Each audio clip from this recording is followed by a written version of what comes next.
अस्सलाम वालेकुम, नमस्कार, सत श्री अकाल। तो कैसे हैं सभी दोस्त? खैरियत से होंगे। मैं आपका दोस्त इफ्तिखार अली सैफी, नूरपुर, जिला बिजनौर। तो आज मैं बात करने जा रहा हूं सांसद इकरा हसन जी की। कुछ लोगों ने सांसद इकरा हसन जी के बारे में अब्रुज भाषा का प्रयोग किया और इससे पहले भी कई बार उनके बारे में अब्रुज भाषा का प्रयोग किया जा चुका है।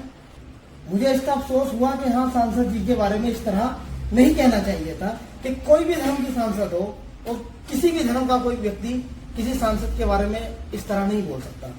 मगर उससे भी ज्यादा दुख मुझे इस बात का हुआ कि सांसद जी की जो मैंने वीडियो देखी, 2-3 आपने भी वीडियो वायरल है, तो आपने भी देखी होंगी, मैंने भी देखी। तो सांसद जी कुछ वीडियो में रोने की वीडियो मैंने देखी, वो मुझे पसंद नहीं आई। सांसद जी का रोना मुझे बिल्कुल भी पसंद नहीं आया।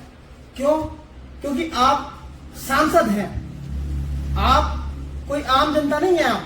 आप क्षेत्र की सांसद हैं, कैराना की सांसद हैं आप समाजवादी पार्टी की।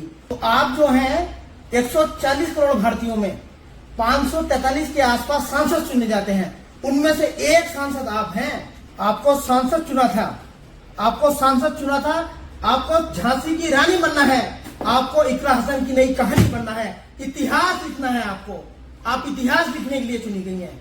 आपने मेवात के एक लड़के को माफ कर दिया, आपकी सबसे बड़ी गलती है। आपने उसे माफ नहीं। पहली बात तो इन लोगों पर आपको ध्यान नहीं देना चाहिए, क्योंकि ये वो लोग हैं जो आप तक पहुंच नहीं सकते। जब लोमड़ी भी अंगूर तक नहीं पहुंचती तो अंगूर को खट्टा बताती है। आप तक नहीं पहुंच सकते ये लोग। आपने एक ये भावुक वीडियो बनाई। मैं मानता हूं बहुत से लोग इस बात को कह रहे हैं कि राजनीति का हिस्सा है। आप कैमरे के सामने भावुक हुई तो ये राजनीति का हिस्सा है। देखिए, हम इस समाज से नहीं आते कि आपका समाज आपके एक कहने पर एकजुट हो जाएगा। इतना एकजुट समाज नहीं है हमारा कि आपकी एक आवाज में पूरा समाज सड़क पर आ जाएगा। और सड़क पे आ भी गया तो फिर उसका फायदा क्या? अगर आपका समाज सड़क पर आ भी गया तो उसका कोई फायदा नहीं है, क्योंकि अगर सड़क पर आ भी गए तो सैकड़ों मुकदमे लेकर अपने घर वापस जाएंगे। देखिए, शासन प्रशासन ये सब हमारे लिए है। हारे हुए के भी, चाहे कोई सांसद हो या कोई विधायक हो या कोई भी नेता हो, छोटा बड़ा, हिंदू हो या मुसलमान हो, सभी के मुख्यमंत्री योगी आदित्यनाथ जी हैं। ये बात हमको समझनी पड़ेगी। शासन प्रशासन हमारे लिए है। आपको अपनी एक FIR दर्ज करानी होगी। आपको ये समझना होगा कि आप किनकी बेटी हैं।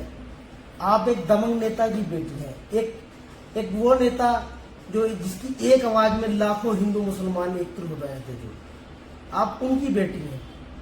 आपको ये समझना होगा। और हमारा तो मुख्यमंत्री जी का भी ये फरमान है कि अगर किसी चौराहे पर किसी बेटी के साथ कुछ किया जाता है तो अगले चौराहे पर उसका यमराज इंतजार कर रहा है। तो आपको शासन प्रशासन की मदद लेनी पड़ेगी। देखिए, समाज में कुछ ही लोग ऐसे हैं, पूरा समाज गंदा नहीं है, ना हिंदू मुसलमान, पूरा समाज अच्छा है। और हमारे हिंदुस्तान की तो सौंदर्य की मिसाल दी जाती है पूरी दुनिया के अंदर। कुछ लोग ऐसे हैं जो अपने आप को वायरल करने के लिए या अपने आप को दिखाने के लिए इस तरह की भाषा का प्रयोग कर देते हैं। आप एक बार थाने का रुख करिए, आप उनके खिलाफ आवाज उठाने का रुख करिए। आप थाने जाइए और मुस्लिम समाज को छोड़िए, आपके साथ तो लाखों की संख्या में हिंदू समाज खड़ा होगा। तो मैं आपसे कहना चाहता हूं, पहली बात तो आप इन पर ध्यान ना दो, और ध्यान दो तो सीधे सीधे इनके खिलाफ FIR दर्ज कराओ और शासन प्रशासन का सहयोग लो। बस मैं अपनी बात को खत्म करना चाहता हूँ।